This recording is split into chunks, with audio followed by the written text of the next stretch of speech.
दोस्तों,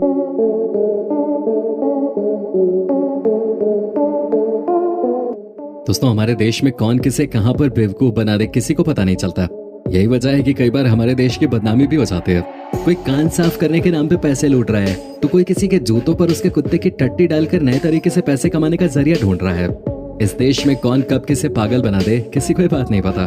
तभी तो कहा जाता है कि आपको हर समय चौकन्ना रहना होता है। दोस्तों, आज हम आपको दिखाते हैं हमारे देश में होने वाले कुछ सबसे बड़े सड़क छाप स्कैम्स। बस इस वीडियो को आप अंत तक जरूर देखिएगा।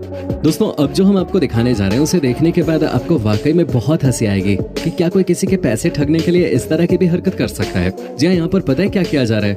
दोस्तों, किसी के भी जूते पर कुत्ते की टट्टी फेंक दी जाती है और साफ करने के नाम पर अच्छे खासे पैसे वसूले जाते हैं। जी हाँ, आज हम आपको दिखाते हैं कि भारत की राजधानी दिल्ली में कैसे ये बड़ा स्कैम चल रहा है। यहाँ देखिए कि एक विदेशी इंसान जो कि आराम से कनॉट प्लेस में घूमने के लिए गया है, उसके साथ कैसे कुछ लोग स्कैम करते हैं। दोस्तों, सबसे पहले आप देखिए कि कैसे इनके जूते पे टट्टी लगा दी जाती है। ये कुत्ते की टट्टी और ये भयानक स्मेल करती है। लेकिन आपको लग रहा होगा कि अचानक इनके जूते में ये आया कहां से, तो आपको बता दूं कि आपको ये वीडियो देखनी है। जी हाँ, देखिए इस इंसान को जो बहुत बड़ा कलाकार है एक्चुअली। यहाँ पे आप देखेंगे कि कैसे इसने पिचकारी में टट्टी का घोल बनाकर इस विदेशी इंसान के जूते पर फेंक दिया। जी हाँ, उसके बाद ये खुद ही उनके पास जाता है और उनको इसके बारे में बताता है। उनसे बोलता है आपका जूता तो गंदा है।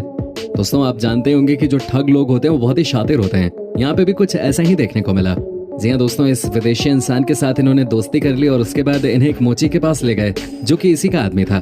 ये देखिए, इन्होंने जूतों की सफाई तो कर दी, लेकिन उसके बाद आप ये देखिए कि इसके लिए ये इनसे कितने पैसे मांगते हैं।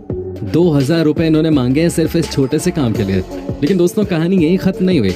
आप देखिए कि एक बार फिर फ्रेम में उसी आदमी की एंट्री होती है जिसने इनके जूते पर कुत्ते की टट्टी फेंके थे। ये उस विदेशी आदमी के दोस्त बन के आते हैं और कहते हैं कि आप इसे 2000 मत दीजिए, ये आपसे ज्यादा पैसे मांग रहा है, आपको बस 900 रुपए देने हैं। दोस्तों, आप सोचिए कि ये दोनों कैसे देश में आए मेहमानों को ठगने का धंधा चला रहे थे। दोस्तों, अगर ये रोज 4 से 5 लोगों के साथ ऐसा करते होंगे तो भी आप समझिए कि कितनी मोटी कमाई करते होंगे। हमें तो पता ही नहीं था कि इनकी सोच कितनी आगे तक चली गई थी। इन्होंने कुत्ते की टट्टी से भी पैसे कमाने की सोच डेवलप कर ली। कमाल है यार। दोस्तों, अब जो हम आपको कहानी बताने जा रहे हैं उसमें ऑस्ट्रेलिया की लड़की को नकली गहने बेचकर 48 लाख का चूना लगाया गया और उसे बर्बाद कर दिया गया। जी हाँ, वो कहते हैं ना कि जब आपका दिन खराब होता है तो चाहे आप कितनी भी ऊंचाई पे क्यों ना बैठे हो, आपको कुत्ता काट ही लेगा। दोस्तों, क्या आप यकीन कर सकते हैं कि गोवा में एक ऑस्ट्रेलिया की महिला को रमेश नाम के इस इंसान ने पागल बना दिया।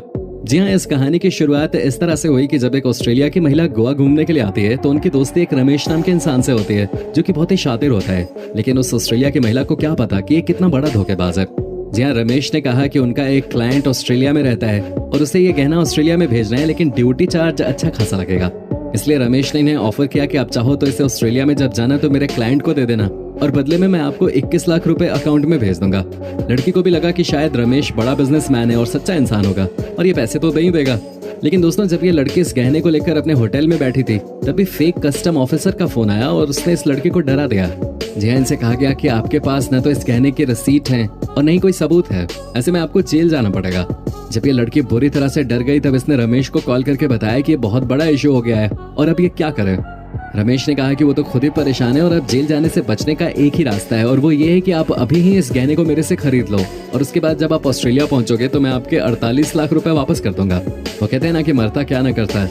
जी हाँ, उस महिला ने रमेश के अकाउंट में 48 लाख रुपए डाल दिए और उसके बाद जब वो ऑस्ट्रेलिया पहुंची तो पता चला कि रमेश ने जिस क्लाइंट का एड्रेस दिया था वो झूठ था। जी हाँ, उसके बाद न तो इन्हें रमेश मिला और न ही पैसे मिले। सबसे बड़ा झटका इन्हें तब लगा जब ये गहने लेकर सोने चांदी वाले के पास गई। पता चला कि सारे के सारे गहने भी नकली ही थे। आप समझिए कि कितना बड़ा स्कैम किया गया इनके साथ। दोस्तों, ये बात तो आप जानते होंगे कि कैसे ट्रेन में आजकल टिकट के नाम पे स्कैम किया जाता है। जी, आप सोच भी नहीं सकते कि हिंदुस्तान में इस तरह का बड़ा गिरोह आपको लूटने के लिए हर समय काम कर रहा होता है। दोस्तों, आपको बता दूं कि ये गिरोह सबसे पहले अपने टारगेट को पहचानता है, उसके बाद ये आपके पास आता है और बोलता है कि आपको हम टिकट दे देते हैं एक जगह से दूसरी जगह की, और ये टीटी के ड्रेस में होते हैं, आपको इनके ऊपर शक भी नहीं होता। दोस्तों, ये आपको कहते हैं कि टिकट काउंटर तो बंद है, ऐसे में मैं आपकी मदद करता हूँ। ये आपसे अच्छा खासा पैसा निकाल लेते हैं और बाद में आपको नकली टिकट देके चले जाते हैं। उसके बाद एक और इंसान आता है जो कि अपने आप को रेलवे में काम करने वाला कर्मचारी कहता है। वो आपसे कहेगा कि आपके टिकट में स्टैंप नहीं लगा है और इसके बिना आप सफर ही नहीं कर सकते।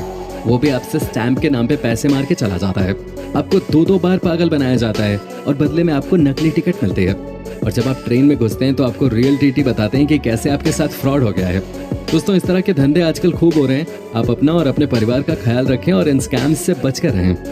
भारत में सबसे बड़े ठग की कहानी। दोस्तों, सुनिए एक ठग ने पुलिस वालों को क्या कहा।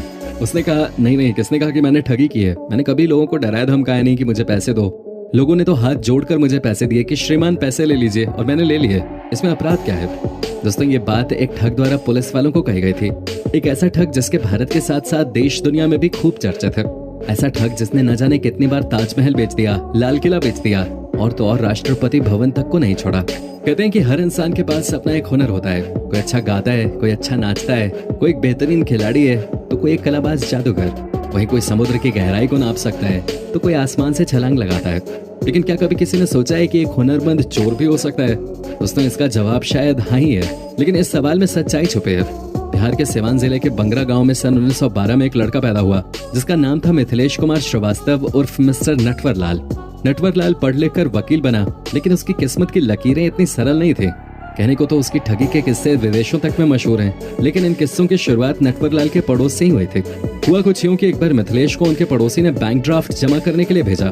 वहां जाकर मिथिलेश ने पड़ोसी के हस्ताक्षर को हूबहू कॉपी कर लिया। इसके बाद उसने कई दिनों तक अपने पड़ोसी के सिग्नेचर को कॉपी कर उसके खाते से पैसे निकाले।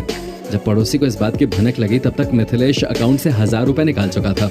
घटना की जानकारी पड़ोसी ने मिथिलेश के पिता को दी, जिसके बाद पिता ने मिथिलेश को खूब मारा पीटा और गुस्से में मिथिलेश कोलकाता चला गया।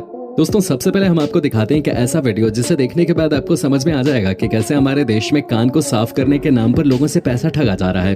ये बात आपने भी अनुभव की होगी कि कई बार जब आप किसी बड़े शहर में होते हैं तो आपको कई ऐसे लोग मिल जाएंगे जो कहेंगे कि सर आपके कान में बहुत गंदगी है और आप इसे साफ करवा लीजिए। जी हाँ, यहाँ पे आप देखिए कि कैसे हरिद्वार में इस विदेशी इंसान को भी यही बात कही गई। इन्हें बताया गया कि आप जल्दी से कान की सफाई नहीं कराएंगे तो मुश्किलें बढ़ सकती हैं। ऐसे में इन्होंने फैसला लिया कि फटाफट ये कान की सफाई करा ही लेते हैं। इन्होंने कहा इस ठग से कि आप जल्दी से मेरे कान की सफाई कर दीजिए। जी हाँ, कोई भी डर जाएगा जब उसे ये पता चले कि उसके कान में इतनी गंदगी है।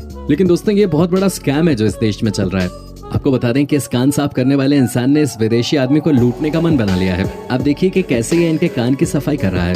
10 मिनट से ज्यादा समय हो गया, लेकिन ये कान की सफाई करे ही जा रहा है। भाई इतनी देर में तो पूरी बॉडी साफ हो जाए, लेकिन यहाँ सफाई इस आदमी के कान की नहीं हो रही, बल्कि ये इनकी जेब की सफाई है। जी हाँ, अब जो हम आपको दिखाने जा रहे हैं उसे देखने के बाद आपके होश उड़ जाएंगे। जी हाँ, यहाँ आप देखिए कि कैसे ये बंदा जो कि कान की सफाई कर रहा था, वही इनके कान में गंदगी डाल रहा है और बाद में उसी गंदगी को निकालकर वो इन्हें बताता है कि देखिए हमने कितने अच्छे से कानों की सफाई की है। लेकिन कहानी कुछ और ही थी। जब इन्हें शक हुआ तो इन्होंने दूसरे कान की सफाई करवाने से मना कर दिया, लेकिन दोस्तों उसके बावजूद इनसे 100 रुपए ले लिए गए, जबकि इन्हें रेट 50 रुपया एक कान का बताया गया था। दोस्तों मजे की बात तो यही कि जब इस विदेशी इंसान ने इस स्कैम के बारे में रिसर्च किया तो ये चौंक गए। जी हाँ, जानते हैं कान की सफाई के स्कैम में जो सबसे पहली फोटो आई थी वो उसी इंसान की थी जिन्होंने इनकी कान की सफाई की थी। अब समझिए कि कितना बड़ा फ्रॉड था इनके साथ। दोस्तों उम्मीद करता हूँ कि आपको हमारा ये एपिसोड पसंद आया होगा। साथ ही दोस्तों अगर आपको इस वीडियो पे कोई राय देनी है तो आप हमें कमेंट करके बता सकते हैं। हमें आपके कमेंट्स का इंतजार रहता है। दोस्तों अगर आप चैनल पे नए हैं तो प्लीज चैनल को सब्सक्राइब जरूर कर दीजिएगा, क्योंकि हम आपके लिए रोज इस तरह के वीडियोस बनाते रहते हैं। दोस्तों अपना ख्याल रखिएगा। Bye bye.